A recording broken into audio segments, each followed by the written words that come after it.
What is up, everyone? And today I wanted to talk to you guys about NPCs running up to you when you're just standing still and wanting to engage in conversation. No, not that. Um, Today I wanted to talk to you guys more in depth about Kulve Taroth, the mastering Kulve Taroth weapons and armor. A lot of people watched my reaction video to it and were disappointed that I was just mostly me, like, ogling the attractiveness of the Kulve armor. So I want to do something a little more formal, and less objectifying my character. So let's get right to it. We're gonna look at the alpha and the beta armor. Let's look at the alpha armor first. That's what I'm wearing right now, by the way. Now the alpha armor, it's basically a support build. It's a really interesting support build though, because it has peak performance and crit boost. So there is some DPS, kind of like how the Tigrex set bonuses have free meal secret, but they also have like a absurd amount of DPS on them. So Kulve Taroth armor is kind of like that, but instead of agitator and weakness, exploit, and attack, it's peak performance and crit boost, which kind of fits with support. Like if you're playing the back lines, you're not really in the nitty gritty.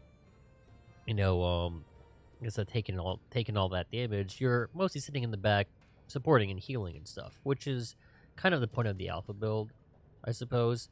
The helmet has 3 free element on that, which means if you're not utilizing that free element, this helmet is going to be pretty worthless. It really is. I suppose you could also like utilize ammo up if you want to run a support build. Now that I think about it, you can probably make a pretty good gunner build. I'll brainstorm some builds later on, but I do want to make some builds that utilize full sets, because I think making full sets is really fun and unique. But this you could probably make a decent gunner support build, or like a status. Like off the top of my head, I think the Paolumu sword and shield has an absurd amount of hidden element blast on it, so make use of this helmet. It should be noticed. And even though the Kulve armor is kind of mediocre, 2-piece guts, which is pretty much Moxie, which is basically if an attack from a monster would kill you, your Moxie or Guts would proc and would just leave you with 1 HP instead. That's what Guts does, and that can only happen once. That's kind of whatever. It'll save your life.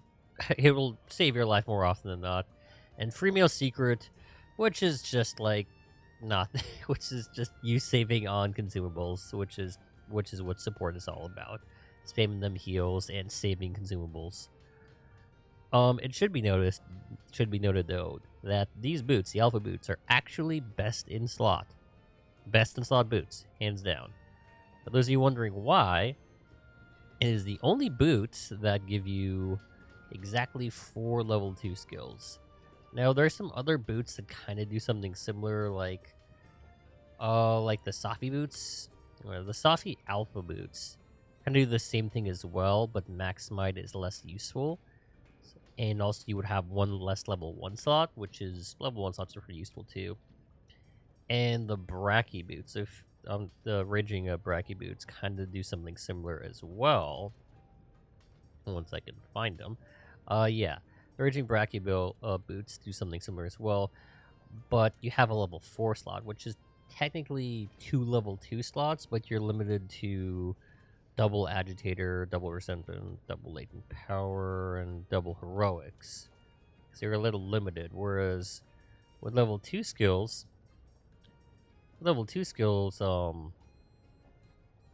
crit boost and peak performance are pretty meta for DPS, and you have a free one to put whatever you want as well.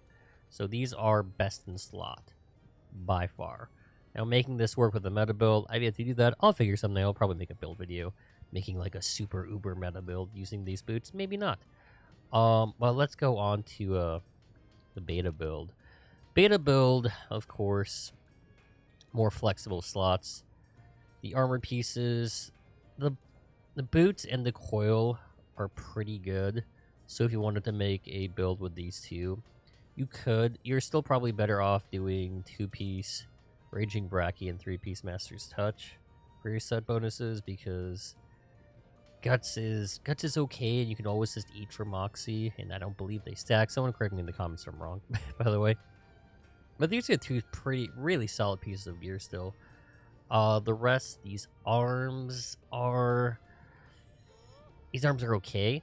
They're pretty good, but they're not as flexible. There's level 4 slots. You're kind of limited as to what you can put there.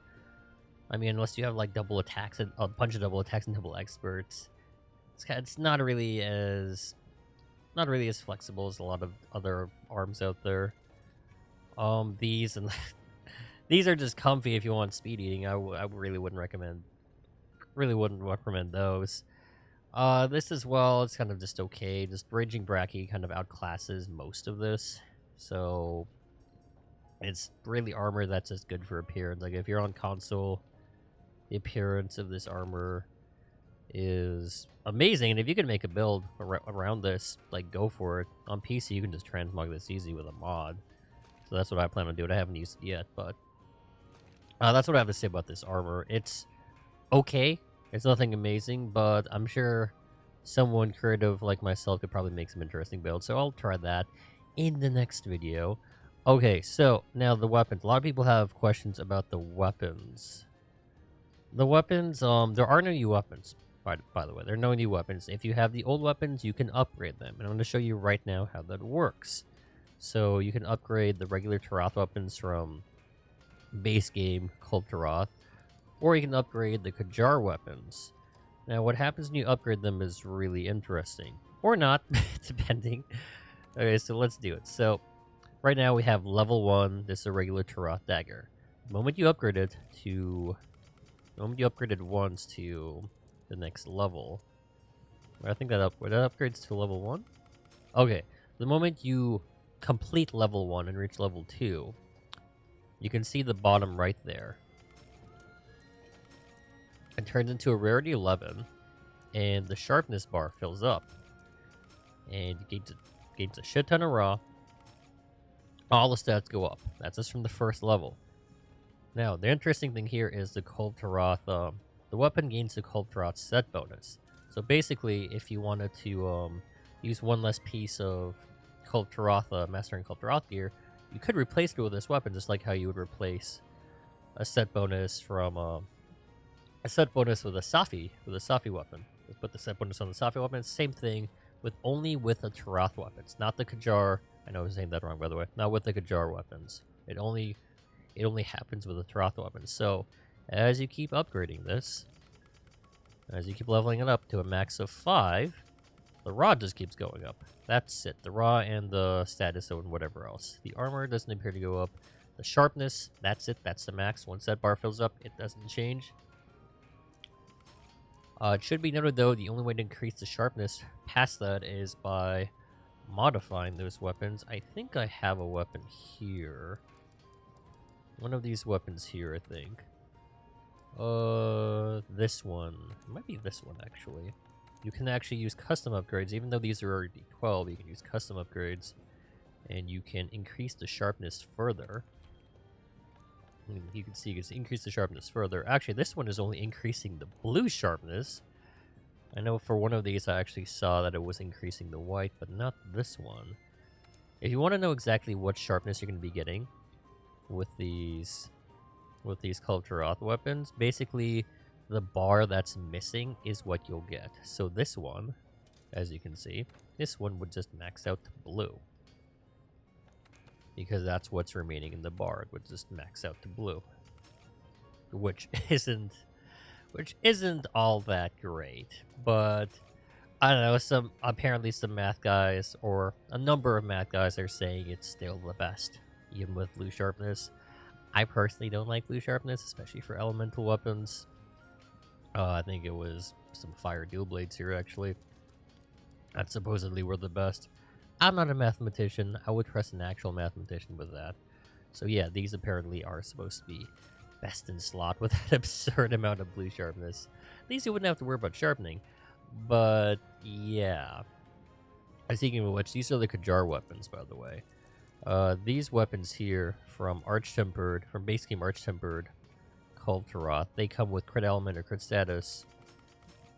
And same principle as before, with each level, raises the raw, raises, let's incrementally increase it, raises the raw, raises the element, and eventually, does it raise the armor? No, it doesn't. This one doesn't raise the armor? The other one went up to 40. The other one had 40 armor on it, this one has 20. It really depends. It really depends, like, what... It really depends on the weapon, like, how much the stats go up. Some of these Kulve Taroth weapons have more affinity, less raw, hidden element on some of the Kulve weapons. It's a lot of mix and matching you can do. A lot of experimentation. I'll be doing some comparison stuff, specifically with charge blades. I know there's a lot of talk about bows and whatnot, and dual blades. I like dual blades, so I do like dual blades, so I'll be probably showing off my dual blades build that I made using one of these. So yeah, but that's basically how the upgrading works. These are the materials you get from mastering Kulve Taroth. You don't even have to kill it. If it runs away, you get these mats regardless, and you can just level up your weapon that way. You can even make the armor without having to kill it. It'll be probably a little harder too, but you can. And finally, for those of you wanting to know how to get these weapons without having to do base game Kulve Taroth, you can meld them. You can meld them right here. Go to Awakening Alchemy. These ones will meld you the regular Kulve Taroth weapons. As you can see, I saved a lot of mats. As you can see, what did I get? Neat. Okay. These will meld you the regular Kulve Taroth weapons. And of course, these will meld you the Arch-Tempered Kajar ones. And you can meld to your heart's content if you saved all these mats, or you can just farm mastering Kulve Taroth and do it the hard way.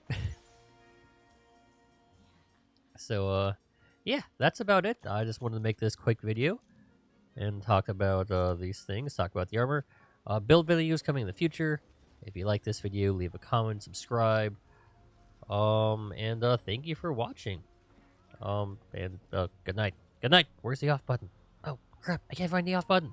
Wait, there it is. Good night.